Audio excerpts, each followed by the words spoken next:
আসসালামু আলাইকুম। আমি Muhtasim Fuad Ahmed, destination manager, global education care.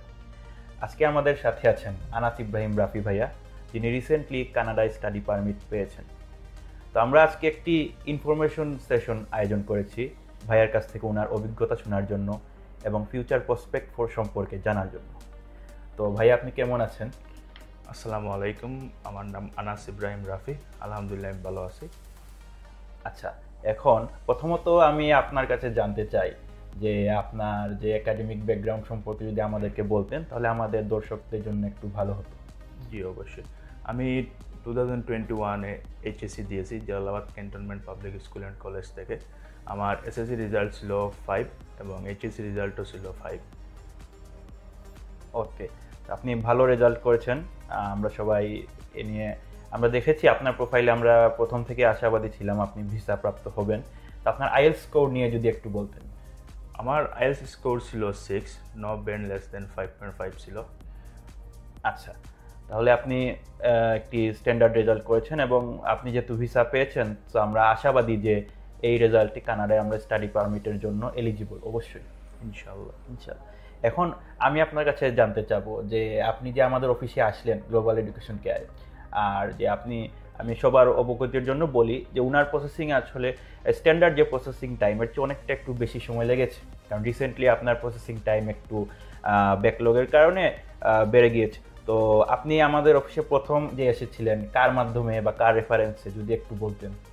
জি, আমি প্রথমে আপনাদের একটা অ্যাড দেখাছিলাম আমার ফেসবুকে। সো ওইখান থেকে আপনাদের ফেসবুকে অ্যাড দেখার পর আমি ফেসবুকে আপনাদের পেজে ঢোকার পর দেখলাম অনেকগুলো সাকসেসফুল রেজাল্ট আপনারা পেয়েছেন। সো ওই সূত্রেই আমি আপনাদের এডুকেশন এক্সপোতে গিয়েছিলাম। সো এখানে অনেক ভাইটাল ইনফরমেশন পেয়েছি। অ্যান্ড দেন আমার ভাইয়ের সাথে আপনাদের অফিসে আসার পর আপনাদের কাছ থেকে অনেক হেল্প পেয়েছি এই বিষয়ে। পরে আপনাদের মাধ্যমে ফাইল প্রসেসিং স্টার্ট করাই। আচ্ছা, তো ধন্যবাদ ভাইয়াকে। আপনি আমাদের রিসেন্ট সাকসেস এবং আমাদের এক্সপো এবং আমাদের কাজের ধরন সম্পর্কে আইডিয়া নিয়েই অফিসে এসেছিলেন। জি জি, ফাইল প্রসেস করেছেন এবং ভিসা পেয়েছেন আলহামদুলিল্লাহ। আলহামদুলিল্লাহ। তো এখন আমি আপনাকে জানতে চাই, এই যে একটা কানাডার প্রসেসিং অনেকেই ভাবে জটিল, বাইরে থেকে জটিল মনে হয়, বাট আমরা তো আপনার ফাইল প্রসেস করেছি এবং ভিসা আল্লাহর রহমতে আপনি পেয়েছেন। তো আপনার কাছে আমাদের প্রসেসিং এর বা আমাদের অফিসে আপনি অনেকবার এসেছেন, আপনার ফ্যামিলি মেম্বারও এসেছেন, কোন জিনিসটা আপনার কাছে সবচেয়ে ভালো লেগেছে যদি আমাদের দর্শকদের একটু বলতেন। প্রথমে বলতে চাই সবই আল্লাহ তাআলার ইচ্ছা এবং আপনারা হলেন উসিলা। সো আপনাদের মাধ্যমে ভিসা পেয়ে আমি খুবই খুশি এবং আপনাদের সব থেকে বেশি ভালো লাগছে আপনাদের সিকোয়েন্স মেনটেন করে সব ফাইল রেডি করা এবং বিশেষ করে এসওপি, যেটা অনেক সময় অনেকে বলে ভাইরা রাইটার দিয়ে লেখানোর জন্য, বাট আপনাদের উপরেই আমার ট্রাস্ট ছিল এবং ওইটাই আমার জন্য কি ছিল আমার ভিসা পাওয়ার ক্ষেত্রে। আর সব বিষয়ই আপনারা অনেক হেল্প করেছেন ফার্স্ট টু লাস্ট। ওকে, আপনাকে আমরা ধন্যবাদ এবং শুভকামনা জানাই। এবং এখানে আপনি আরেকটা জিনিস আপনাকে বলতে চাই, যেহেতু আপনি তো ফ্লাই করছেন আগামী 27 এপ্রিল ভাইয়ার ফ্লাইট কানাডার উদ্দেশ্যে। তো আপনি যারা ফিউচারে প্রসপেক্টিভ স্টুডেন্ট আছেন, কানাডার উদ্দেশ্যে ফাইল প্রসেস করতে চান, তাদের সম্পর্কে কি বলবেন, একটু যদি উপদেশ দিতেন।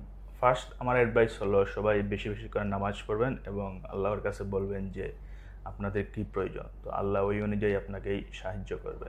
আর এডুকেশন কেয়ার দিয়ে ফাইল প্রসেসিং করার একটাই লাভ হলো তাদের প্রসেসিংটা খুবই ভালো এবং তারা সর্বক্ষেত্রেই হেল্প করে। সো আমি সবাইকে বলতে চাই যে আপনারা যারা কানাডা বা অন্য কান্ট্রি যেমন অস্ট্রেলিয়া, ডেনমার্ক বা ইউকে, সব ক্ষেত্রেই তাদের এটাই হলো বেস্ট প্রসেসটা। সো সবাই ওদের সাথে যোগাযোগ করবেন এবং ইনশাল্লাহ আপনারাও ভালো রেজাল্ট পাবেন।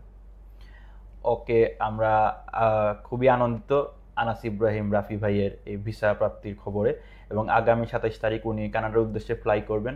সবাই ওনার জন্য দোয়া ও শুভকামনা রাখবেন। তো আমরা আজকে আমাদের এই ইনফরমেশন সেশনটা এখানেই শেষ করছি।